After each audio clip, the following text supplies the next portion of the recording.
Magandang araw mga kaalaman na hinog. Ang topic natin ngayon ay request mula sa isang viewer. At ito po ay problema ng milyong-milyong Pilipino. Dok, ano po ba ang mga natural na gamot o tulong para sa aming diabetes? Heto na. Aalamin natin ang 10 natural na gamot o parahan na tutulong sa inyo na pababain at i-manage ang inyong blood sugar. Ito po ay pantulong sa inyong gamot, hindi pamalit. Pang-una sa ating listahan, ang ampalaya. Ito na ang pambansang gamot sa diabetes. Di ba laging sinasabi, mapait yan, gamot yan. May siyensya po sa likod niyan. Ang ampalaya ay may 3 aktibong sangkap, charantin, vicin at polypeptide P na gumagana na parang insulin. Tumutulong ipasok ang asukal mula sa dugo papunta sa loob ng ating mga cells. Ang payo ko, ang pinakamabisang paraan ay gawin itong juice. Pero alam kong halos walang makakagawa niyan. Ang pinakapraktikal, gawin itong ginisang ampalaya na may itlog, walang bagoong at hipon. At heto ang isang tip. Para mabawasan ang pait, hiwain ito ng manipis, budburan ng asin at hayaan ng 15 minuto. Pigain para lumabas yung mapait na katas bago lutuin. Tandaan na, kumain ng katamtaman. Kung sosobrahan kasabay ng gamot, baka bumagsak naman masyadong sugar, hypoglycemia. Pangalawa sa ating listahan ang cinnamon o kanela. Ito po ay hindi lang pampabango sa kape o dessert. Ang cinnamon ay napatunayang nakakatulong na gawing mas sensitibo ang ating mga cells sa insulin. Isipin niyo na ang insulin ay ang susi at ang cell ay ang pinto. Minsan kinakalawang ang pinto. Ang cinnamon ay parang pampadulas para mas madaling bumukas ang pinto at makapasok ang asukal. Ang payo ko, magbudbud ng kalahati hanggang 1 kutsaritang cinnamon powder sa inyong kape sa umaga, sa inyong oatmeal o kahit sa nilagang saging. Ito ay isang simpleng paraan para sa dagdag na tulong sa pagkontrol ng sugar.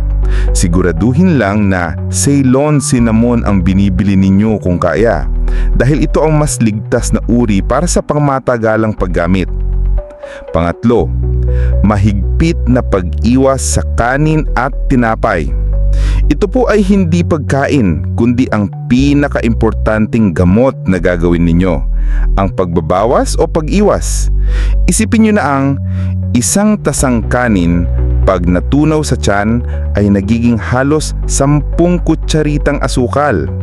Ganyan po kalakas ang epekto nito. Ang payo ko, magsimula sa pagbabawas. Kung 2 cup ka dati, gawing 1 cup. Kung 1 cup, kalahati. Kung kaya ng tuluyan, ang pinakamagandang alternatibo ay brown rice, adlay o quinoa na mas mataas sa fiber. Para sa tinapay, iwasan ang puting pandesal at lumipat sa whole wheat bread. Ito po ang pinakamalaking pagbabago na magpapababa ng inyong blood sugar. Pang-4, ang sukang puti o apple cider vinegar. Ang suka ay isa sa pinakamadaling hacks para sa diabetes. Maraming pag-aaral na ang nagsasabi na ang acetic acid na nasa suka ay nakakatulong na pabagalan ang pagtaas ng blood sugar pagkatapos kumain.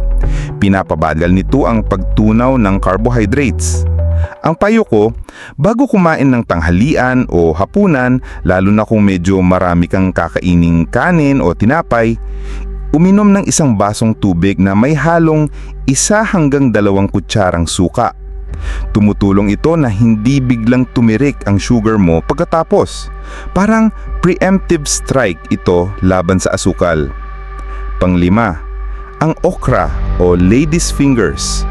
Ang okra ay puno ng soluble fiber, yung madulas na parte nito. Ang fiber na yan ay parang gel sa ating tiyan na nagbabalot sa carbohydrates na ating kinain, na siyang nagpapabagal ng pag-absorb ng asukal papasok sa ating dugo. Ang payo ko, isama ito sa inyong mga ulam. Isahog sa sinigang, sa pinakbit o steam lang. Ang isang sikat na paraan ay ibabad ang ilang hiniwang okra sa isang basong tubig magdamag o okra water at inumin ito sa umaga. Sa iba, ito raw ay epektibo. Baka naman po, bilang maliit na tulong nyo na rin po, kahit like lang po dito sa video at subscribe, okay na po. Maraming salamat po. Pang-anim, ang paglalakad pagkatapos kumain. Heto ang gamot na libre at hindi iniinom, pero napakabisa. Pagkatapos kumain ng tanghalian o hapunan, imbes na umupo agad at manood ng TV o humira para magsiesta, tumayo po at maglakad-lakad.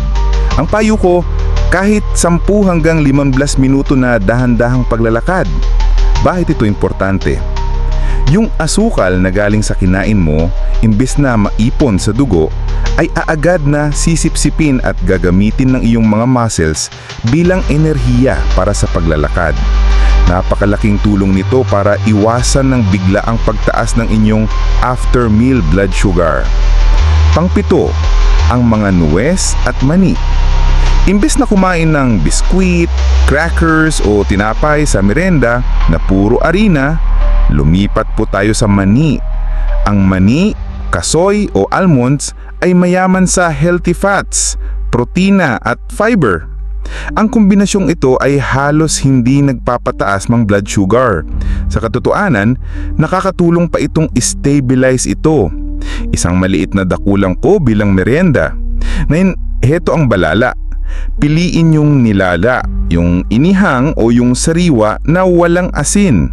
Iwasan po natin yung adobong mani o yung nabibili sa lata na napakaalat. Pang-8, ang itlog.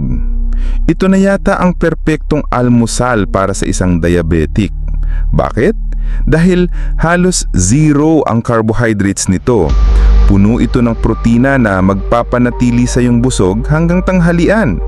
Hindi ito magpapataas ng iyong blood sugar sa umaga. At dahil busog ka, mas konti ang tsansa na maghanap ka ng matatamis na pagkain sa kalagitnaan ng araw. Pang-9, ang tamang pagtulog. Oo, gamot ang tulog, hindi ito biro. Pag lagi kang puyat, kulang sa 7 oras na tulog, ang iyong katawan ay stressed.